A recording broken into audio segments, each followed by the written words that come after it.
Hello. I want to explain why it's good to start with a good teacher. A lot of my students come from other teachers, or they've taken a break for a year or for even 20 years, and they come back and they have all these bad habits.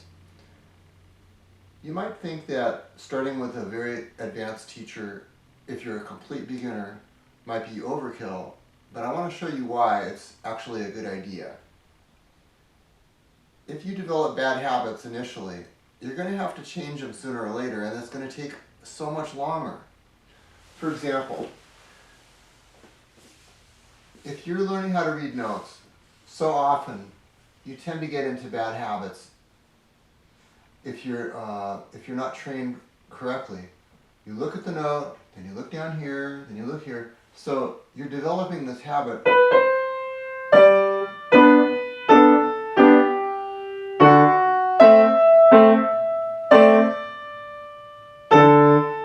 And it's cumbersome, and you never really will get much better than that.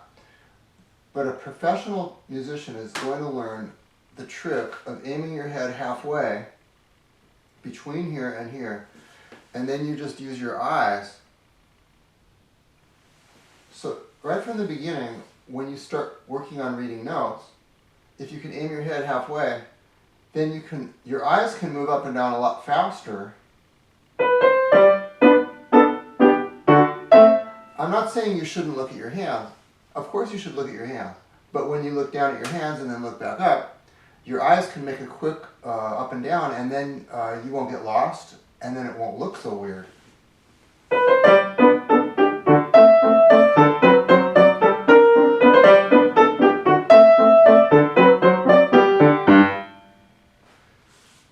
So that's one habit that I so often have to fix with people, and it's hard to fix with. They're already used to doing this. It's very hard to fix later. So that's a good reason why it's good to start with a good teacher right off the bat. Here's another example with finger technique. Right off the bat, many teachers teach the C scale. The C scale is actually the hardest scale because the distance between the third and the fourth note is where you shift, and the untrained hand tends to shift with a wrist swivel.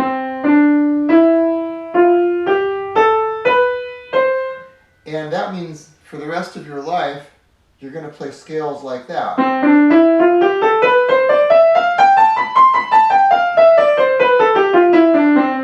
Now, I would never teach the C scale on the very first day, because it'll compel you to do that, because you haven't developed your ability to stretch your thumb under.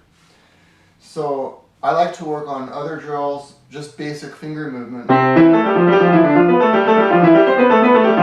where there's no cross under, just to get the fingers going. And then after you've learned how to cross your thumb under, then we can do scale. So that's another example of starting with a less advanced teacher. You're going to develop bad habits, and then it's going to be hard to fix later. Another example of how you can benefit from starting with a good teacher is you can learn how to practice efficiently. The most important thing that I teach my students is when you work on a new piece, don't set the metronome and do it slow and gradually get faster and faster. The best thing to do is to take one little part of it. So I'm going to practice maybe just this little piece with the right hand alone, and I'm going to attach it to the first beat of the next measure. So I work on that little section 20 times with the overlap, and with the left hand. Then I attach it. Then you get it faster. So when I'm ready to attach it, everything will flow together. But typically, people are inclined to do this. And you go at a very slow speed, inching along, building in little mistakes, and then you never ever get the speed that you want because you're not able to isolate the problem areas.